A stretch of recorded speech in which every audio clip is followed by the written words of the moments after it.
Breaking news చూస్తున్నాము. ఏదైతే దెబ్బకు దెబ్బ అన్నట్టుగా కూడా ఇరాన్ అయితే ప్రస్తుతం ప్రవర్తిస్తుందనే చెప్పాలి. పశ్చిమాసియాలో కొనసాగుతున్న యుద్ధ నేపథ్యంలో ఇరాన్ బ్రిడ్జ్ అయితే అటు అమెరికా ఇజ్రాయెల్ కలిపి కూల్ చేయడం చూస్తాం. అయితే దీనికి ప్రతీకారంగా కూడా గల్ఫ్ దేశాల్లోని కొన్ని బ్రిడ్జ్ల లిస్ట్ అయితే తయారు చేసింది ఇరాన్. సో వాటన్నిటిని కూడా రిలీజ్ చేసింది. ప్రస్తుతం వాటన్నిటిపై కూడా అటాక్ చేస్తానంటూ కూడా ఇరాన్ అయితే భయభ్రాంతులకు గురి చేస్తుందనే చెప్పాలి. ఏకంగా గల్ఫ్ దేశాల్లోని 8 బ్రిడ్జ్ లిస్టులనైతే రెడీ చేసుకుంది ఇరాన్ ఇప్పటికే. సో అయితే వాటన్నింటిపై అటాక్ చేస్తామంటూ కూడా కౌంటర్ ఇచ్చినట్టే చెప్తుంది. సో ఎక్కడా కూడా యుద్ధ వాతావరణం అయితే చల్లబడుతుంది అనే ప్రసక్తే లేకుండా ఇరాన్ తీరు ఉందనే చెప్పాలి. సో అటు అమెరికా కానీ ఇటు ఇరాన్ కానీ ఇజ్రాయెల్ కానీ ఎక్కడ కూడా వెనక్కి తగ్గట్లేదు. సో ఏదైతే నిన్న బ్రిడ్జి కూల్ చేయడంతో కూడా దానికి కౌంటర్ అటాక్గా కూడా గల్ఫ్ దేశాల్లోని కొన్ని బ్రిడ్జ్ల పేర్లను అయితే వాళ్ళని సెలెక్ట్ చేసి మరి లిస్ట్ అయితే రిలీజ్ చేసింది. దెబ్బకు దెబ్బ అంటూ కూడా ఇరాన్ ముందుకెళ్తుందని చెప్పాలి. ఇరాన్ను రాతి యుగానికి తీసుకెళ్తామంటూ మరొక పక్కనైతే ట్రంప్ అయితే హెచ్చరిస్తున్నారు. సో వార్నింగ్ ఇచ్చిన కొద్ది గంటల్లోనే ఇరాన్ బ్రిడ్జ్ అయితే పేల్చివేసింది. సో అమెరికా ఇజ్రాయెల్ కలిపి. సో దీనికి పగతి చెందుకే దెబ్బకు దెబ్బ కొడతామంటూ కూడా ఇరాన్ ఎక్కడ వెనక్కి తగ్గట్లేదు. అయితే ఒకసారి ఆ లిస్టు చూద్దాం. షేక్ జాబార్ అల్ అహ్మద్ కువైట్, ఇక సౌదీలోని బహ్రెయిన్లను కలిపే కింగ్ ఫహద్ కాజ్వే, ఇక షేక్ జాయిద్ బ్రిడ్జి ఇది అబుదాబిలో ఉంది. అలాగే అబుదాబిలోని షేక్ ఖలీఫా వంతెన కూడా ఈ లిస్టులో రెడీ చేశారు. ఇంకోటి అబుదాబిలో ఉన్న ఆల్ ముక్తా వంతెన కూడా ఈ లిస్టులో రెడీ చేసింది ఇరాన్. అలాగే జోర్డాన్ వెస్ట్ బ్యాంక్ మధ్య ఉన్న కింగ్ హుస్సేన్ వంతెన దామియా బ్రిడ్జి ఇది కూడా జోర్డాన్లోనే ఉంది. అలాగే అబ్దున్ బ్రిడ్జి జోర్దాన్లోని ఇది ఒక కీలకమైన వంతెనని చెప్పొచ్చు. సో ఇలాంటి గల్ఫ్ దేశాల్లోని కొన్ని ప్రముఖ కీలకమైన బ్రిడ్జ్ల లిస్ట్ని అయితే తయారు చేసి ఏకంగా అధికారికంగా ప్రకటించింది. వాటన్నిటిపై కూడా దాడి చేసి కూల్ చేస్తామంటూ కూడా ఇరాన్లోని బ్రిడ్జిని కూల్చివేయడంపై కూడా ఇరాన్ అయితే దానికి తగ్గట్టుగా స్ట్రాంగ్ కౌంటర్ ఇస్తూ బ్రిడ్జ్ల లిస్ట్ని అయితే తయారు చేసి బయటికి రిలీజ్ చేయడం ఇప్పుడు మరింత యుద్ధ వాతావరణం పెరుగుతుందని చెప్పాలి. అయితే దెబ్బకు దెబ్బ కన్నుకు కన్ను అంటూ కూడా ఇరాన్ సిద్ధాంతం ఇప్పుడైతే ఉన్నట్లు తెలుస్తుంది. ఇక లేటెస్ట్గా జరిగిన అమెరికా ఇజ్రాయెల్ దళాలు ఇరాన్లోని అతిపెద్ద ఎత్తైన వంతెనను ధ్వంసం చేయడంతో కూడా దీనికి ప్రతి చర్యగానే ఇరాన్ అయితే దెబ్బతీస్తుందని చెప్పాలి. సో ఈ నేపథ్యంలోనే ఇప్పుడు ఏదైతే బ్రిడ్జ్ లిస్టు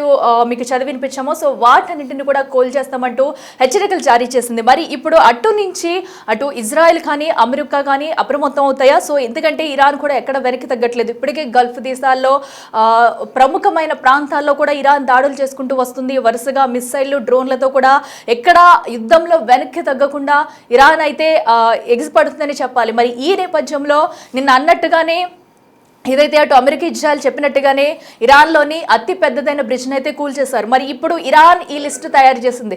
ఈ లిస్టుపై కూడా ఎక్కడ మనం అనుమానం పడాల్సిన అవసరం లేదు. ఇరాన్ చెప్పిందంటే చేసి చూపిస్తుందని చెప్పాలి. సో ఈ 8 బ్రిడ్జ్లపై కూడా దాడి జరిగే అవకాశం అయితే 100% కనిపిస్తుంది. మరి దీనికి ముందుగా అమెరికా నుంచి ఇజ్రాయెల్ నుంచి ఏమైనా స్పందన ఉంటుందా, ముందుగా ఏమన్నా వీరు చర్చించే అవకాశం ఉంటుందా అనేది కూడా చూడాలి. లేదంటే కనుక 8 బ్రిడ్జ్లపై ఏకకాలంగా కూడా దాడి చేస్తే సిచ్యువేషన్ ఏంటి, మరింత ఉద్రిక్తంగా అక్కడ యుద్ధ వాతావరణం మారే ఛాన్సెస్ అయితే క్లియర్ కట్గా కనిపిస్తున్నాయి.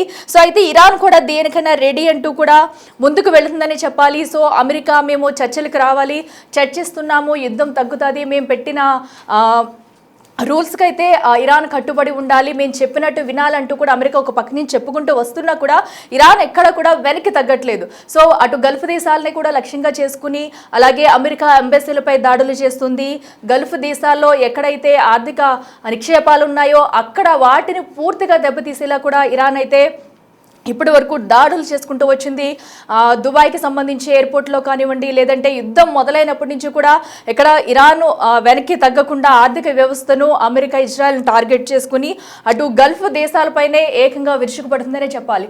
సో ఈ నేపథ్యంలో ఇటు ఇజ్రాయెల్ అమెరికా కూడా వెనక్కి తగ్గకుండా యుద్ధం ఉపసంహరించుకుంటాము, చర్చలు చేస్తాము అంటూ చెప్పుకుంటూ వస్తున్న ట్రంప్ కూడా ఎక్కడ అవకాశాలు సూచనలు కూడా ఎక్కడ కనిపించట్లేదు. సో ట్రంప్ ఒక పక్క నుంచి ఎన్ని మాటలు చెప్తున్నా, వైట్ హౌస్ నుంచి ఎన్ని సూచనలు చేస్తున్నా కూడా దాన్ని పూర్తిగా ఖండిస్తుంది ఇరాన్. సో మేము ఎక్కడికి చర్చలకి సిద్ధం కావట్లేదు, మా దగ్గరికి ఎవరైనా చర్చలకి వస్తే కనుక మేము దేనికి ఒప్పుకోము, మేము బాధ్యతాయుతంగా ముందుకెళ్తున్నాము, మా మీద దాడులు చేస్తే ఊరుకోము, ఏ దేశానికైనా కూడా ఎలాంటి వారు మా మీద దాడులు చేసినా కూడా ఊరుకోమంటూ కూడా ఇరాన్ చెప్పుకొస్తుంది. సో ఈ నేపథ్యంలోనే ఏదైతే వాళ్ళు నిన్న కూల్ చేసిన అతి పెద్దదైన బ్రిడ్జికి సంబంధించి కూడా ఇప్పుడు దానిపై టార్గెట్ చేసుకుంటూ ఖచ్చితంగా ప్రతీకారం తీర్చుకుంటామంటూ కూడా బ్రిడ్జ్ లిస్ట్ని అయితే రెడీ చేసింది. మరి ఇప్పుడు ఏం జరగబోతుంది అనేది ఉత్కంఠంగా మారిందని చెప్పాలి. ఇక మరింత సమాచారం అందించేందుకు మా అసిస్టెంట్ ఎడిటర్ రామ్దాస్ అందుబాటులో ఉన్నారు. రామ్దాస్, చూస్తున్నాం కూడా ఇరాన్ ఎక్కడ వెనక్కి తగ్గట్లేదని చెప్పాలి. ఇప్పుడు నిన్న ఇరాన్లో బ్రిడ్జ్ కూల్ చేసినందుకు కూడా ప్రతీకారంగా 8 బ్రిడ్జ్ల లిస్ట్ అయితే తయారు చేసింది. మరి వీటిపై దాడులు చేయడానికి రెడీగా ఉందా? అప్డేట్స్ ఏంటి? అయితే టెహ్రాన్ తీవ్రంగా స్పందించింది. ప్రతీకార చర్యలు తప్పవంటూ స్పష్టం కూడా చేస్తోంది, గట్టి హెచ్చరికలు కూడా జారీ చేస్తోంది. దీంతో ప్రస్తుతం గల్ఫ్ ప్రాంతంలో ఉన్నటువంటి 8 ముఖ్యమైన వంతెనలు లక్ష్యంగా చేసుకుని ఒక హిట్ లిస్ట్ కూడా విడుదల చేస్తుంది. ఇప్పుడు ఇది సంచలనం రేపుతోంది. అంతేకాదు చాలా ఆందోళనకర పరిణామం కూడా మనకు అర్థం చేసుకోవాలి. ఎందుకంటే ఇరాన్ లోని B1 వంతెనపై అమెరికా దాడులు జరిగిన తర్వాత అది కూలిపోయిందన్న నివేదికలు వెలువడిన వెంటనే ఎస్కలేషన్స్ మరింత పెరిగాయి. అది అంతా ఇంత కాదు, పశ్చిమాసియాలో మళ్ళీ ఏం జరగబోతుంది, పరిస్థితులు పూర్తిగా చేయదాకపోతున్నాయి అన్నట్టుగా అర్థమవుతుంది. ఎందుకంటే ఈ సంఘటన తర్వాత అమెరికన్ అధ్యక్షుడు ట్రంప్ ఇది మొదటిదే, ఇంకా కొనసాగుతుందంటూ కామెంట్ చేయడం పరిస్థితి తీవ్రతకు అడ్డం పడుతుంది. ఇంకా వాతావరణం వేడెక్కుతుందని దానికి మనకు అర్థం చేసుకోవచ్చు. అంటే ఇక్కడ దీనికి ప్రతిస్పందనగా ఇరాన్ ప్రభుత్వం మీడియా కూడా కొన్ని వాళ్ళ టార్గెటెడ్ లిస్ట్ బయట పెట్టింది. ఇరాన్ గుర్తించిన వంతెనలో గల్ఫ్ దేశాలకు అత్యంత ప్రాధాన్యం ఉన్నటువంటి నిర్మాణాలు అయితే మనకు కనిపిస్తున్నాయి. టోటల్ గా సౌదీ కావచ్చు, బహ్రెయిన్ కలిపే కింగ్ ఫహద్ కాజ్వే, అబుదాబిలోని షేక్ జాయద్ బ్రిడ్జ్ కావచ్చు, దోహాలోని కతార్ బ్రిడ్జ్ కావచ్చు, కువైట్ లోని Sheikh Babar Al Ahmad Al Sabah causeway, ఇట్లాంటి కీలక వంతెనలన్నీ కూడా ఈ జాబితాలో ఉన్నాయి. అదనంగా ఒమన్, ఇతర గల్ఫ్ దేశాలను మరికొన్ని ప్రధాన వంతెనలు కూడా మనకి ఇక్కడ టార్గెట్ గా కనిపిస్తున్నాయి. అంటే ఎందుకు ఇవి ఇంపార్టెంట్ అనుకుంటే కనుక, ఈ వంతెనలపై ఏదైనా దాడి జరిగితే ఖచ్చితంగా గల్ఫ్ దేశాల మధ్య రవాణా వ్యవస్థ అనేది పూర్తిగా దెబ్బతినే అవకాశం ఉన్నట్టుగా నిపుణులు కూడా చెప్తున్నారు. అంతేకాదు ప్రపంచ చమురు సరఫరా గొలుసుపై కూడా ఇది భారీ ప్రభావం పడే అవకాశం ఉన్నట్టుగా హెచ్చరికలు అయితే వస్తున్నాయి. ఎందుకంటే అమెరికా తమ కీలక మౌలిక వసతులను దెబ్బతీస్తే తాము కూడా గల్ఫ్ ప్రాంతంలో ఉన్న అమెరికా మిత్ర దేశాల వంతెనలు కూడా లక్ష్యంగా చేసుకుంటామంటూ ఇరాన్ పరోక్షంగా సంకేతాలు ఇచ్చినట్టుగా మనం ఇప్పుడు అర్థం చేసుకోవాల్సిన పరిస్థితి కనబడుతుంది. సో ఏదేమైనా ఇది చాలా తీవ్రమైన ఆందోళనకు దారితీసే అవకాశం కనిపిస్తుంది. అంటే ఇక్కడ ఇరాన్ ఒకటే చెప్తోంది, మీది కేవలం 250 ఏళ్ల చరిత్ర కావచ్చు, మాది 6000 ఏళ్ల చరిత్ర కలిగినటువంటి దేశం అది. సో నువ్వు రాతి యుగం అంటున్నావు కదా అంటూ మేము దానికి సరైన సమాధానం చెప్తామంటే ఇప్పుడు ఇరాన్ కౌంటర్ ఇస్తోంది. సో ఆ రకంగా ఇరాన్ సామర్థ్యాన్ని ఒకవేళ ట్రంప్ తక్కువ అంచనా వేశారా అనే అంచనాలు కూడా మనకి ఇక్కడ అర్థమవుతున్నాయి. ఎందుకంటే ఇజ్రాయెల్ సహకారంతో గెలుపు చాలా సులభమని నమ్మి యుద్ధానికి దిగినటువంటి ట్రంప్ ఇప్పుడు కొంత ఇరాన్ నుంచి భారీ ప్రతిఘటన ఎదురవుతుండడంతో మరి చాలా వ్యూహాత్మకంగా వివరించాల్సిన అవసరం అయితే కనిపిస్తోంది.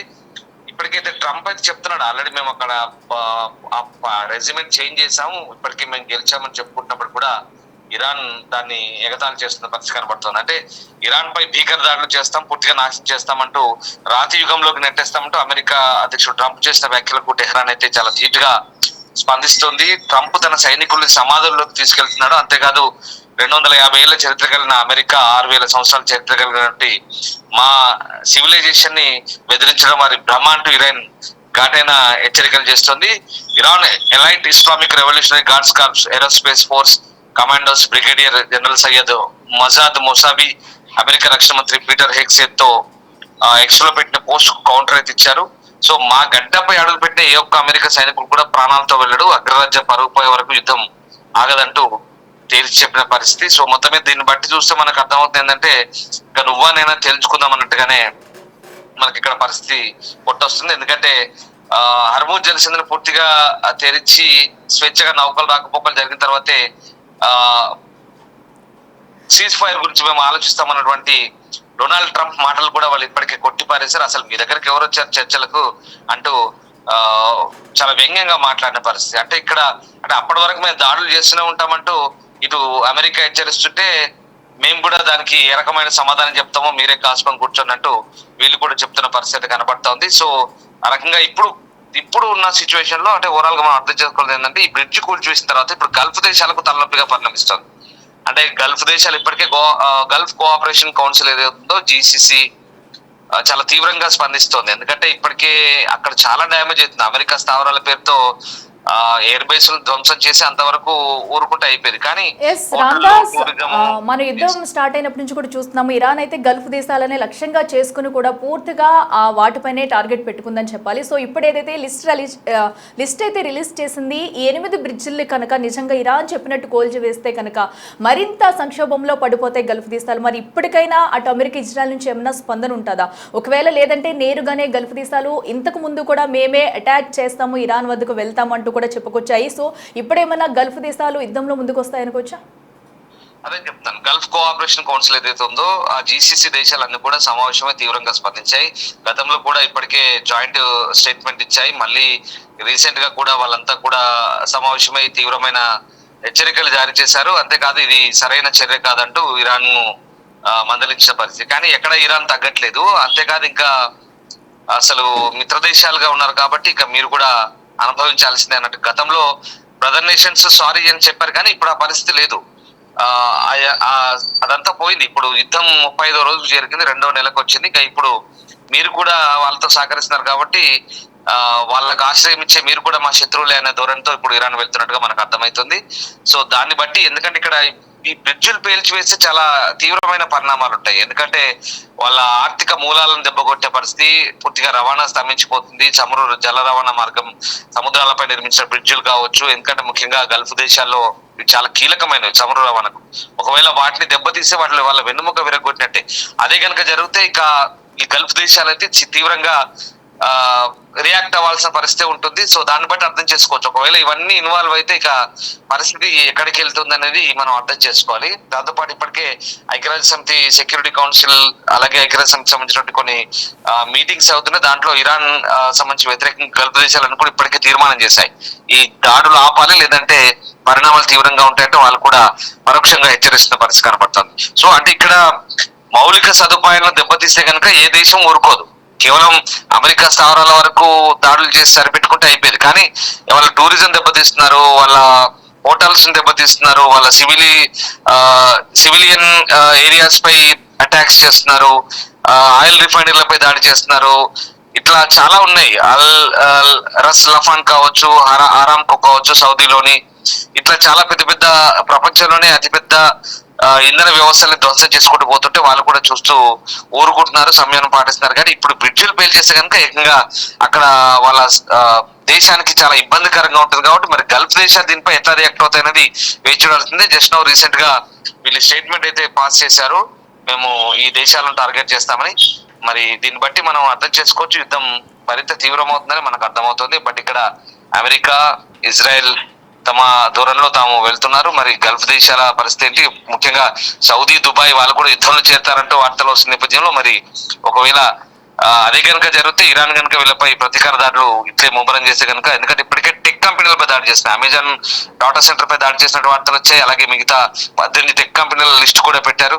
సో అదే కనుక జరిగితే పూర్తిగా దేశాలు దెబ్బతింటాయి. అక్కడ ఎవరు పెట్టుబడులు పెట్టరు, ఉన్న కంపెనీలు పోతాయి, టూరిజం దెబ్బతింటుంది, అన్ని దెబ్బతింటుంది, ఆర్థికంగా దివాలా తీశారు. కాబట్టి దీన్ని బట్టి గల్ఫ్ దేశాలు కూడా దీన్ని తీవ్రంగా తీసుకుంటే కనుక ఖచ్చితంగా ఇది యుద్ధం మరో స్థాయికి వెళ్ళే అవకాశం అయితే డెఫినెట్ గా కనిపిస్తుంది.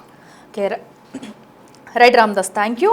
ఎస్ చూస్తున్నాం కదా, ప్రస్తుతం అయితే అటు పశ్చిమాసియాలో యుద్ధ వాతావరణం అయితే రోజు రోజుకు పెరుగుతుందని చెప్పాలి. సో ఏదైతే బ్రిడ్జ్పై అటాక్ చేస్తామంటూ ట్రంప్ స్ట్రాంగ్ వార్నింగ్ ఇచ్చారు. సో అన్నట్టుగానే వార్నింగ్ ఇచ్చిన కాసేపటికే బ్రిడ్జ్ని అయితే కూల్ చేశారు. సో దీనికి దీటుగానే ట్రంప్కు వార్నింగ్ ఇస్తూ కూడా ఇరాన్ ఎక్కడ వెనక్కి తగ్గమంటూ కూడా గల్ఫ్ దేశాలకు సంబంధించి 8 బ్రిడ్జ్ల లిస్ట్ని అయితే రెడీ చేసి కూడా అధికారికంగా బయటకు ప్రకటించింది. ఒకవేళ అటు ఇరాన్ అన్నట్టుగా కూడా 8 బ్రిడ్జ్లపై కనుక ఒకవేళ దాడి చేస్తే పరిస్థితి మరింత ఘోరంగా తయారయ్యే ఛాన్సెస్ ఉన్నాయి. సో ఇప్పటికే గల్ఫ్ దేశాలని కూడా ఆర్థికంగా అటు ఏదైతే పలు ప్రధాన ప్రాంతాలపై, పట్టణాలపై కూడా ఇరాన్ అయితే దాడులు చేసుకుంటూ వచ్చింది. ఇప్పుడు ఏదైతే బ్రిడ్జ్ లిస్ట్ రెడీ చేసిందో అక్కడ కనుక దాడులు చేస్తే పరిస్థితి ఎలా ఉంటుంది అనేది కూడా ఎవరు ఊహించలేనంతగా మారుతుందని చెప్పాలి. సో ఒక పక్కన ట్రంప్ చర్చలకు రావాలి, మేము పెట్టిన రూల్స్కి ఇరాన్ ఒప్పుకోవాలంటూ చెప్తుంటే ఇరాన్ మాత్రం మాకు ఒప్పుకోవాల్సిన అవసరం లేదు, మేము ఎవరితో చర్చలకు రాము అంటూ కూడా ఇరాన్ అయితే తెగేసి చెప్తుంది. సో యుద్ధానికి ఒకరి మీద ఒకరు కాలు దువ్వుకుంటూ కూడా ఇంకా ముందుకు వెళుతున్నారని చెప్పాలి. ఎస్ చూడాలి మరి ఒకవేళ ఈ రోజు కనుక ఏదైతే ఇరాన్ చెప్పినట్టుగా నిజంగానే వీటిపై దాడి చేస్తుందా, దాడి చేస్తే పరిణామాలు ఎలా ఉంటాయి, వీటి గల్ఫ్ కంట్రీస్ నేరుగా యుద్ధంలోకి దిగే ఛాన్స్ ఉందా? ఎందుకంటే అటు ఇజ్రాయెల్ నుంచి అమెరికా నుంచి కూడా పూర్తి సహకారం లేదు. ఇప్పటికే గల్ఫ్ దేశాలను కూడా చాలా ఆర్థికంగా నష్టపోతున్నాయి. సో అక్కడున్న జనాలు కూడా చాలా ఇబ్బందులు పడుతున్నారు. మరి ఇలాంటి సిచ్యువేషన్లో గల్ఫ్ దేశాలు ఏమన్నా ఒక స్టాండర్డ్గా కీలక నిర్ణయం తీసుకుంటారా అనేది కూడా ఈరోజు చూడాలి.